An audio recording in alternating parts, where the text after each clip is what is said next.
Every day, about 3 billion cups of coffee are consumed globally.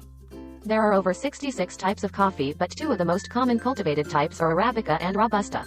In Malaysia, Robusta and Liberica are the popular varieties commonly grown by coffee planters. Malaysia's coffee production is small. There is only 3,369 metric tons in 2018. It is cultivated mostly in Sabah and Johor. In 2017, the world produced 9.2 million metric tons of coffee.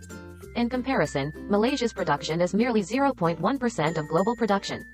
Malaysia's import of raw coffee bean has been on the rise, alongside expanding exports of coffee byproducts, especially coffee extracts. In 2017, Malaysia exports earned 2 billion worth of these products, which is 6.3% of total global export market. Among the country's top export destinations were China, Thailand and Indonesia.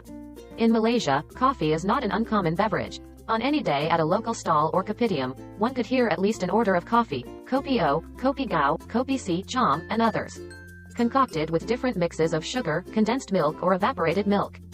Not only that, Malaysians are also big consumers of coffee chains, whose market is estimated to be about 2.1 million United States dollars or 8.7 million ringgit Malaysia. Serving caffeine-craving consumers different types of coffee drinks, lattes, cappuccino, americano and others. More recently, there has been a rise of a niche market serving premium and specialty coffee in Malaysia. Since 2010, Malaysia's CPI has risen by an average of 2.6% per year and food prices were found to increase much faster than non-food items, by 3.9% per year versus 2.0% per year, respectively. Prices of non-alcoholic beverages, specifically, have only risen marginally by about 1.4% annually. Coffee prices grows at the same rate. Essentially, in comparison to its substitutes and the general food prices, the price of coffee did not rise as fast. Malaysia's retail industry contributes approximately 45% of the country's gross domestic product, however, it is having a downward trend recently. According to the Edge Markets, 2020 is the worst year that Malaysia experienced since the 1987 recession. As the COVID-19 pandemic had caused the retail sales in Malaysia to reduce 16.3% in 2020 from 107.5 billion ringgit Malaysia in 2019. This is due to the consumers staying at home and most retail outlets remained closed during the lockdown period. As the situation is getting worse, the long lockdown period is getting longer, causing the greater uncertainties and challenges for the industry to continue operating their business. Although the Malaysia government had continuously amended the MCO restrictions along the pandemic to help the survival of most businesses and companies, it didn't show a desired result. Most businesses are struggling to survive and have no choice to shut down due to the poor sales performance. Recently, more than 30,000 SMEs have shut down since the first MCO was implemented in 2020. Malaysian Digital Economy Corporation is an agency under the Ministry of Communication and Multimedia Malaysia which focused on accelerating our digital economy growth. All the implementing efforts and plans will be led by MDEC as it is a leading agency to impose the Malaysia Initiative Package, including Penjana, Prihatan and Pemuli.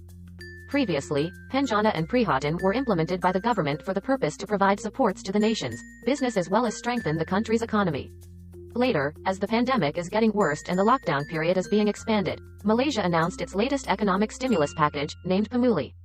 In response to the indefinite extension of the national lockdown on June 28, 2021. The 150 billion ringgit package includes 10 billion ringgit in direct fiscal spending by the government in the form of wage subsidies, unemployment assistance, and cash aid. The package also provides special grants for micro, small, and medium-sized enterprises, and more financial support for struggling households. Finally, the package aims to increase the capacity and expedite the provisions of vaccines, which includes 400 million ringgit for vaccine. Malaysia has issued 7 stimulus packages, totaling 91 billion United States dollars, to mitigate the economic impact caused by the pandemic. Furthermore, Go e-commerce onboarding campaign was introduced as an initiative to encourage adoption of e-commerce and e-payment by local businesses. The focus is to help local businesses widen their market reach via e-commerce and e-payment. As the closure of most of the physical stores due to the lockdown and social distancing measures, the online shopping behavior has become the new norm. Besides, most offline businesses have been transformed into online businesses due to the uncertainties. Many Malaysians have also chosen to shop online as their primary shopping method to satisfy their buying needs while attempting to keep safe from the virus.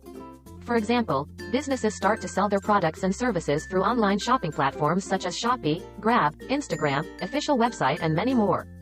Shopee, Lazada and PG Mall are the top 3 most clicked e-commerce sites in Malaysia. Based on the statistics in 2019, 91% of internet users search products or services online for purchasing demand, 88% users have visited an online retail store, and 80% of users have bought products or services online. Among all the users, 62% made online purchases via mobile phone, whereas 37% used laptop or desktop computers. As a result, it helps to boost up the e-commerce growth in Malaysia.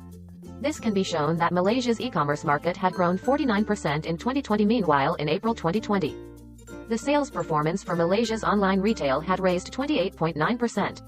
In order to provide a quality service and better experience to e-commerce consumers for new and existing businesses, Malaysia continuously improves the technology system in terms of accessibility. The previous traditional payment method has been utilized by e-wallet, QR code, PayWave, payment gateway and many more. Every payment service provider is required to obtain approval from Bank Negara Malaysia before starting their operations. There are a total of 7 main payment systems approved by Bank Negara Malaysia. For instance, credit card or debit card issuer, approved payment system operator, e-money issuer and many more. Besides urban areas, Malaysian government has also built and offered the accessibilities of these technologies and services to the suburban and even rural areas. With these conditions, people in Malaysia no longer need to bring cash along for payment. A mobile phone is way enough to settle every need in daily life, as everything is just a fingertip away.